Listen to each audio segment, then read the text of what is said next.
we're here to talk about the company Uber.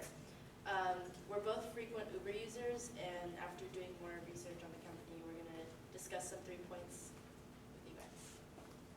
So, the first point is competition and who Uber's competitors are. The second is the current situation with Uber just generally and in Austin, and the future of the company.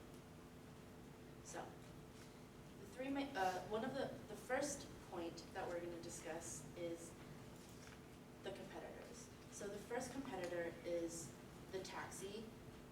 Compared to Uber, it was the first form of car service. It's somewhat private because they don't know your information as much as Uber does.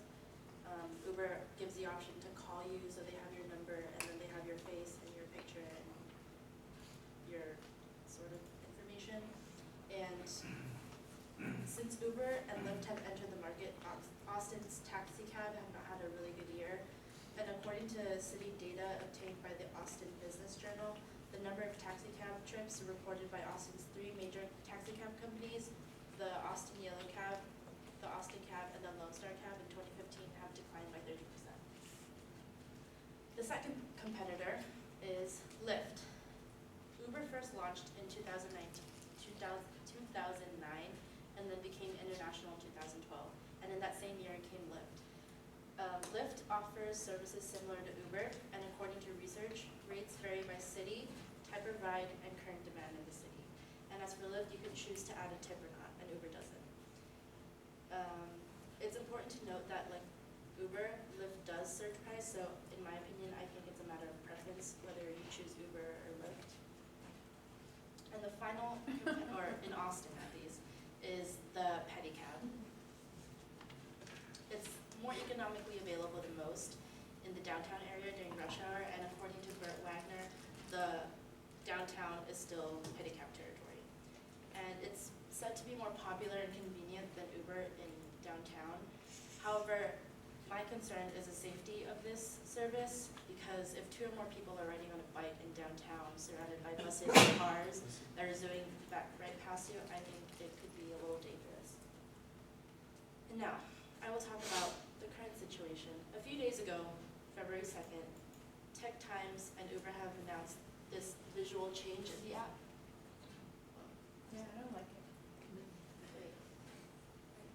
Okay, well anyway, that is a new logo. It went from the U that you saw to this logo, icon. The firm highlights the bit, or the central small square in the icon, to be the heart of its logo.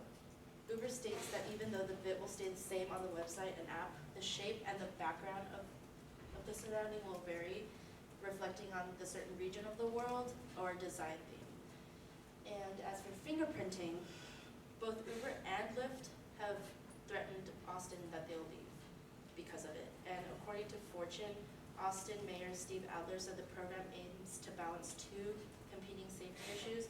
One is the benefit of ride-hailing services to give people an alternative to driving drunk, and as well as more options to get around the city. And the other argument is made by public safety officials who say that fingerprinting drivers is necessary for safety. However, ride-hailing services such as Uber, Lyft, there's other car services such as Sidecar and Curb, have said that it's redundant because they already do background checks on their drivers, and that it really doesn't increase safety.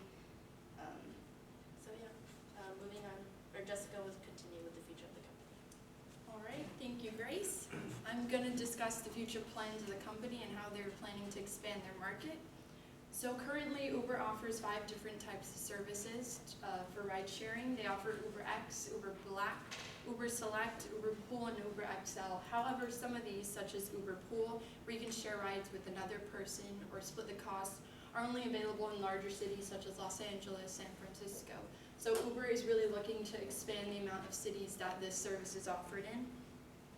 Additionally, Uber has been partnering with other companies to expand their market. For example, Uber has partnered with different airlines and helicopter companies, and they're offering Uber Chopper as a sort of promotional event. And according to Uber Newsroom, you can ride a helicopter and it averages around $3,000. In New York City, they even have a promotion where if you pay for an Uber Chopper, it takes you to the Hamptons and you can enjoy a weekend there. Additionally, Uber has been working on driverless cars. According to Huffington Post, they've partnered with Carnegie Mellon engineers to create a driverless car to create a safer experience for drivers. Of course, this raises the ethics of if an accident were to occur, who's liable. And additionally, according to Huffington Post, in California, there's a law that driverless cars are not allowed to be tested or driven without someone in the car in case something goes wrong so that they can override the system. Additionally, Uber has looked into food delivery to expand their market. They've launched Uber Eats, which is a new feature on their app.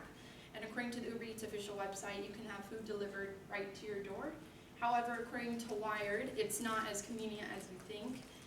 All the meals are pre-prepared. There's only a certain menu you can order for each restaurant that agrees to this service.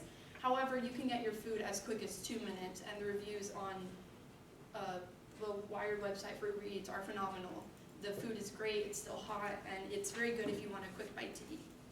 Lastly, Uber has been facing several legal issues across the US, one of their biggest being, are Uber drivers considered employees? Uber claims that they're simply contractors. However, according to New York Times, the California Labor Commission ruled that they are employees, and this would mean that Uber would have to pay workers' compensation and unemployment insurance. So today we talked about the competition that Uber faces with taxis, Lyft, and pedicabs, their struggle to keep operating in Austin, and they're threatening to leave because of fingerprinting. And lastly, their future innovations such as Uber Eats, offering Uber Chopper, and engineering driverless cars. Thank you for listening, and if you have any questions, please feel free to ask.